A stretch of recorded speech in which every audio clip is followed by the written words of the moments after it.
यावर्षी साधारण सांगोला तालुक्यामध्ये सरासरीपेक्षा प्रचंड मोठ्या प्रमाणावर अतिवृष्टी झालेली आहे आणि पावसाच्या सुरुवातीपासूनच सांगोला तालुक्या आणि परिसरामध्ये पावसाचं प्रमाण हळूहळू वाढत गेलं आणि गेल्या 2 दिवसाच्या काळामध्ये अतिवृष्टी आणि परवाच्या दिवशी रात्री तालुक्यामध्ये ढगफुटी झाल्यामुळं तालुक्यामध्ये अतिशय पूर परिस्थिती अतिशय भयानक झालेली आहे।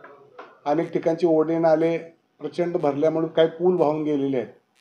अनेक गावातील घरामध्ये पाणी शिरलेलं आहे। अनेक गावातील घरं वाहून गेलेली आहेत, जनावरं वाहून गेलेली आहेत आणि सगळ्यात महत्त्वाचं म्हणजे नुसते एवढ्या हानीवर नाही, मनुष्यहानीसुद्धा या पावसामध्ये मोठ्या प्रमाणावर झालेली आहे। एक आमच्याच परिसरामध्ये कोरडा नदीमध्ये गंगाराम चौगुले नावाचे ग्रस्त ओढ्यामध्ये आज सकाळी वाहून गेले। त्यांची डेड बॉडी आत्ता बंधाऱ्यामध्ये सापडलेली आहे। नुकतीच आपल्या तांदूळवाडी आणि महिमच्या ओढ्यामध्ये 2 मुलं वाहून गेलेली आहेत। मी तहसीलदारांशी बोललो, त्यांनी पंढरपूरवरून बोट मागवलेली आहे, त्यांची शोध मोहीम या ठिकाणी सुरू आहे।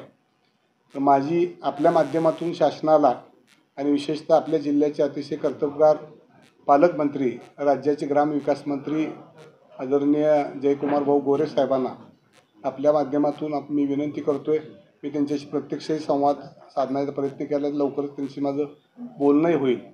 तर तालुक्यामध्ये यावर्षी अतिवृष्टी आणि ढगफुटीमुळं तालुका हा ओला दुष्काळ तालुक्यामध्ये जाहीर करावा, सरसकट सगळे पंचनामे शासनानं करावेत आणि तातडीनं शेतकऱ्यांना नुकसानग्रस्त परिसरातील घर वाहून गेले असतील, घरं पडलेली असतील, या सगळ्या मंडळींना तातडीनं मदत करावी अशी विनंती मी आपल्या माध्यमातून शासनाला आणि प्रशासनाला या निमित्तानं करत आहे।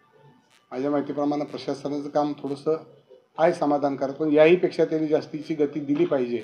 मी संपूर्ण या पूरग्रस्त भागातला बऱ्यापैकी दौरा केला, अतिशय अवस्था अतिशय वाईट आहे। कडलासारख्या गावामध्ये आता अन्न तयार करून लोकांना देण्याची छावणी आम्ही उभा केलेली आहे गावकऱ्यांनी आणि प्रशासनाच्या ह्याने ग्रामपंचायतीच्या माध्यमातून। अशी परिस्थिती तालुक्यामध्ये निर्माण झालेली आहे। त्या ठिकाणी त्वरित आपल्या लोकांना मदत मिळावी, गरजूंना वाहून गेलेले रस्ते असतील, पुलं असतील, जनावरं आहेत, याची नुकसान भरपाई त्या प्रमाणात मिळावी। उभा असलेली जी पिकं आहेत, केळी असेल, डाळिंब असतील, त्यांचे मोठ्या प्रमाणात नुकसान झालेलं आहे। तर उभ्या पिकाचे सुद्धा पंचनामे व्हावेत आणि त्या पद्धतीनं त्या पटीत त्यांना नुकसान भरपाई मिळावी, अशा पद्धतीची मागणी आणि विनंती या निमित्ताने मी करतो। डाळिंब पीक धोक्यात आले, 5-6 वर्षापाठीमागे पाऊस पडला होता, त्यामध्ये डाळिंब पीक तालुक्यातलं बऱ्यापैकी उद्ध्वस्त झालं, तसेच परिस्थिती झालेली आहे।